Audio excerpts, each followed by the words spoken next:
তো গাইস দেখতে পাচ্ছ কত সুন্দর আবহাওয়া আজকের দিনটা। লাল ফুল ধরবে তাই বলেছে, এখন বলেছে যখন হয়, যদি হয় তা খুব ভালো। আর এই গাছটার নাম হলো ভুলি গেলাম। আসসালামু আলাইকুম গাইস, কেমন আছেন সবাই? আশা করি সকলেই ভালো আছেন। তো গাইস দেখতে দেখতে তো 2টা রোজা কেটেই গেল। তো আপনাদের রোজাগুলো কেমন কাটলো সেটা অবশ্যই কমেন্টে জানাবেন। আর হ্যাঁ, সবাইকে জানাই আমার তরফ থেকে রমজানের শুভেচ্ছা, যেন আপনারা 8-10টা রোজা খুব সহজেই রাখতে পারেন। আর গাইস দেখতে পাচ্ছ আজকে কিন্তু জুম্মার দিন, মানে আজকে শুক্রবার, জুম্মার দিন। আজকের ওয়েদারটা দেখো গাইস, কত সুন্দর আজকে ওয়েদার, মানে দেখেন গাইস কত সুন্দর, মানে মেঘলা মেঘলা আবহাওয়া। কাল থেকে মেঘলা আবহাওয়াটা হয়েছে, কালকে সারাদিনই বৃষ্টি হয়েছে, মানে টিপ টিপ করে বৃষ্টি হয়েছে, আবার এক টাইমে অনেকটা বেশি বৃষ্টি হয়েছে। তো কালকে রোজা রেখেছি, কোনো অনেক কিছু মনে হয়নি রোজা রেখেছি তা, এবং আজকেও মনে হবে না ভাই, আশা করে মনে হবে না, কারণ আজকে দেখতে পাচ্ছ কত সুন্দর আবহাওয়া। 2টা রোজা কেটে গেল, 2টা রোজার মধ্যে 10টা-12টার পর থেকে 19টা অব্দে খুব কষ্টই কেটেছে, একটু একটু কষ্ট হয়েছে। রোজা করে মানে কাজ করে তাদের তো একটু বেশি অসুবিধা হবে, কারণ রোদের অনেকটাই তেজ ছিল। তো এই দুদিন কিন্তু অনেকটাই ভালো আবহাওয়া দিচ্ছে। দেখতে পাচ্ছ কত সুন্দর আবহাওয়া, ওয়াও, একদম সূর্যের মধ্যে দেখা যাচ্ছে না, একদম টিপ টিপ করে বৃষ্টি হচ্ছে। তো গাইস আমি চলে এসেছি মাঠে, আজকে আমি দেখাবো আমাদের গ্রামটা, একটু ঘুরে ঘুরে দেখাবো। তো চলো গাইস দেখানো যাক। সো গাইস ফাইনালি চলে আসলাম বাড়ি। আমি তোমরা বললাম যে আমাদের গ্রামটা দেখাবো, কিন্তু গ্রামটা দেখাতে পারলাম না এবং দেখালামও না, কারণ আমাদের গ্রামে দেখানোর মতো কিছুই নেই। তার জন্য আমি চলে আসলাম বাড়ি। তো বাড়িতে এলাম, তো আমাদের গ্রামটা না দেখতে পারেন, কিন্তু একটা এলাকাটা দেখলেন, মানে আমাদের ছাদের উপর থেকে। তো সো গাইস দাঁড়াও, তোমরা আমি আমাদের উপর থেকে দেখাই। তো গাইস দেখতে পাচ্ছ এটাই হলো আমাদের এলাকা, ঠিক আছে। আর আমি বেশিরভাগ ওই মাঠে যে ভিডিও করি।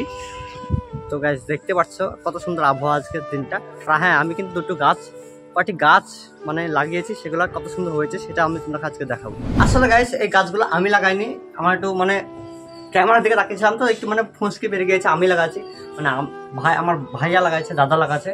তো সেই গাছগুলো আমি তোমাকে দেখাবো। এই যে গাইস দেখতে পাচ্ছ কত সুন্দর হয়েছে ভাই, দেখেন গাইস এটা হলো লেবু গাছ, ঠিক আছে।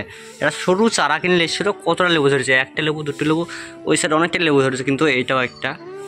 আর ওটা হলো ডালিম গাছ, এই যে এটা হলো ডালিম গাছ। আসল কথা হচ্ছে কি, ডালিম গাছটা যেদিনকে কিনে আনে আমরা, সেদিনকে কিনে এসে রেখে দিয়েছি। আর সেই টাইমে আমাদের ছাগলগুলো এসে সব খেয়ে নিয়েছে। আবার কিন্তু খুব কষ্টে মুখে আছে, কষ্ট বলতে কি খুব তাড়াতাড়ি মুখে গিয়েছে। একটা ডালিমও চলে এসেছে, এই যে আমি তোকে দেখাই। এই যে গাইস দেখতে পাচ্ছ কত সুন্দর ডালিমটা। আর ওই সাইডে আছে দুটো, একটা আছে নারকেলি কুল গাছ, ঠিক আছে। এটা হলো নারকেলি কুল গাছ, আর ওটা হলো পেয়ারা গাছ। এই পেয়ারা গাছটা হলো লাল পেয়ারা ধরবে, ঠিক আছে। আর এটা হলো লাল কুল ধরবে তাই বলেছে, এখন বলেছে যখন হয়, যদি হয় তা খুব ভালো। আর এই সাইডে আছে, এই গাছটার নাম আসলে জানি না কি গাছ, এই গাছটার নাম জানি না, কিন্তু এই গাছগুলোর নাম হলো, এই গাছটার নাম হলো ভুলি গেলাম, তারা মনে করি। হ্যাঁ গাইস ফাইনালি মনে পড়ে গেল গাছটার নাম, এতক্ষণ ভুলে গিয়েছিলাম। এই গাছটার নাম হলো ড্রাগন গাছ, ড্রাগন ফল।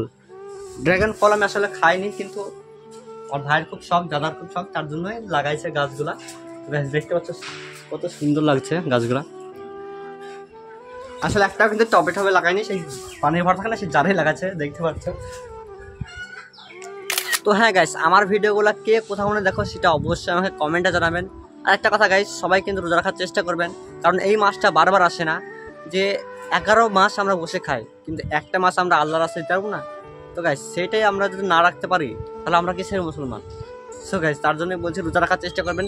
আমি আলহামদুলিল্লাহ আল্লাহর দোয়াতে, আল্লাহর হুকুমে, আল্লাহর ভালোবাসাতে সব রোজাগুলো রাখছি, এবং কি 20টা চলছে, এই 20টা রেখেছি, এবং আগামী 10টা আছে, সেগুলোও ইনশাআল্লাহ রাখবো। এবং আপনারাও রাখার চেষ্টা করবেন। তো আজকে জুম্মার দিন আমাকে মসজিদ যেতে হবে। তো আজকে এই ব্লগটা এটাই শেষ করছি, তারপর দেখা যাচ্ছে আবার নেক্সট ভিডিওতে। তো ততক্ষণের জন্য আল্লাহ হাফেজ।